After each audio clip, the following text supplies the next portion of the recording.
इस प्रकार से विधि बताते हुए जो है शिव पुराण जब कथा हम सुनते हैं तो जो है बाल नहीं काटना चाहिए, ब्रह्मचर्य का पूरा पालन करना चाहिए, जमीन पर सोना चाहिए, बहुत सारे अलग अलग नियम बताए हैं और अलग अलग महीनों की विधि बताई है। इस महीने में कथा सुनने से क्या होता है। ये वैशाख का महीना बड़ा ही प्यारा महीना चल रहा है और संतों ने तो यहां तक कह दिया क्या, धन्य घड़ी सोई जब सतसंगा, धन्य घड़ी सोई जब सतसंगा, धन्य देश द्विज भगति भंगा, धन्य देश द्विज भगति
जब सत्संगा, जिस घड़ी में सत्संग हो जाए, भगवान की कथा हो जाए, बस वही घड़ी धन्य हो जाती है।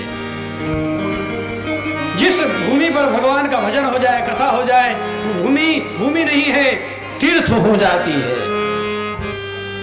मुझे तो ऐसा लग रहा है ये सुप्रीम कॉलोनी नहीं है, ये साक्षात कैलाशपति भगवान महादेव का वातावरण यहाँ है।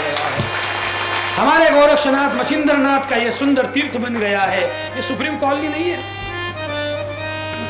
भाई।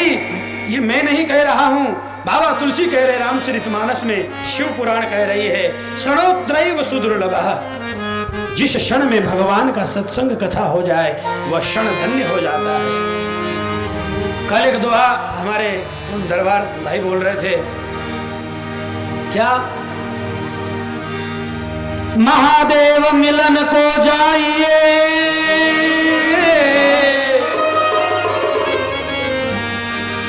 संत मिलन को जाइए, तज मोह ममता अभिमान, जूझू पग आगे धरे, कोटि यज्ञ समान, जूझू पग आगे धरे, कोटि यज्ञ समान। ये जो मेरी माताएं बीच बीच में उठ रही है ना, ये थोड़ा बैठ जाए, अभी और थोड़ी देर कथा हम बोलेंगे, उसके बाद समय तो पूरा हो चुका है, लगभग 11:30 बज चुका है। और मेरा निवेदन है, बीच में से जो उठेंगे, जिनको इस शिव पुराण का पूरा फल चाहिए, तो वो 3 घंटे के बाद ही उठे, तो उसको 7 दिन में पूरा का पूरा फल प्राप्त हो जाएगा। और माता पार्वती की तरह बीच में ही लुढ़क जाओगे तो फिर अधूरा ज्ञान मिलेगा, और अधूरा ज्ञान काम का नहीं होता है। इसलिए अधूरा ज्ञान मत सुनो, पूरा ज्ञान सुनो। सोना तो जिंदगी भर है आपको।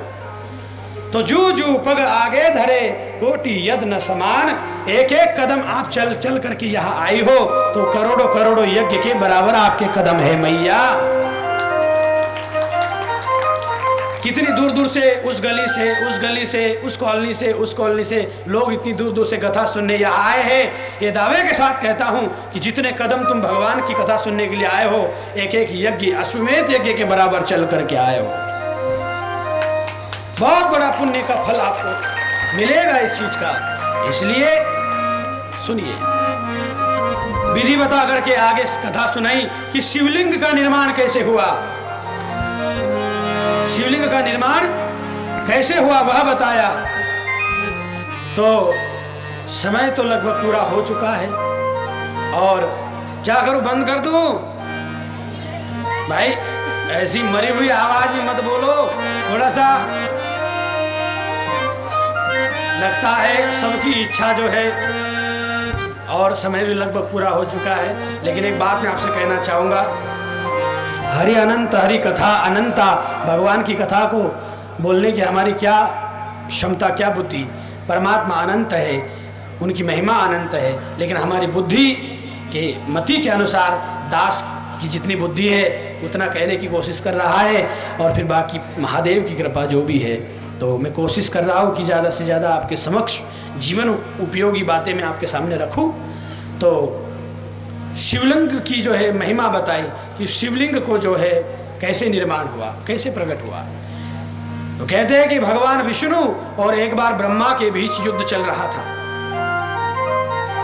भगवान विष्णु और ब्रह्मा के बीच बहुत भयानक युद्ध चल रहा था, और उसी के बीच में एक दूसरे पर अपना अस्त्र छोड़ रहे थे। भगवान शंभु निराकार परब्रह्म शिव ने देखा कि अब मुझे ही कुछ जो है करना पड़ेगा। तो उन दोनों के मध्य में ही साक्षात एक प्रकाशमय, अग्निमय एक स्तंभ खड़ा हो गया शिवलिंग के रूप में। बोलिए शंकर भगवान की जय। शिवलिंग बनकर के खड़ा हो गया और बोले कि ब्रह्मा रुकिए, हे विष्णु, तुम दोनों एक दूसरे में मत लड़ो, मत युद्ध करो। आवाज कहां से आ रही, चारों तरफ देखा, कुछ सुनाई नहीं दे रहा, कौन बोल रहा। तो उस स्तंभ से अग्नि समान वह ज्वालामुखी की तरह वह स्तंभ था, उसी में से वह आवाज आ रही थी। तो नीचे देखा, ऊपर देखा, कितना बड़ा है ये शिवलिंग, ये कहां से इसका जन्म हुआ है, कहां से नहीं। तो इस प्रसंग को जो है हम कल की कथा में श्रवण करेंगे। आज का समय पूरा हो रहा है और बड़ा ही मार्मिक प्रसंग है। शिवलिंग कैसे प्रकट हुआ है कल की कथा में हम जानेंगे, और किस पुष्प को चढ़ाने से क्या फल की प्राप्ति होती है कल के हम प्रसंग में जानेंगे। किस मंत्र को बोलने से, कल की कथा में ये सब आएगा। किसकी क्या मनोकामना है, किस फूल को चढ़ाने से क्या मनोकामना, किस देवताओं को पूजन करने से क्या प्राप्त होता है, वह भी कल की कथा में हम सुनेंगे। आइए अब एक थोड़ा सा छोटा सा 2 लाइन का भजन हो जाए। गाऊं या नहीं गाऊं या बंद कर दूं, तो जो है उसके बाद फिर जो है हमारे आगे के सभी कार्यकर्ता आपको सूचना देंगे। तो आइए प्यार और भाव से, तो मेरे साथ सब लोग मेरा साथ देंगे बड़े भाव और प्यार से।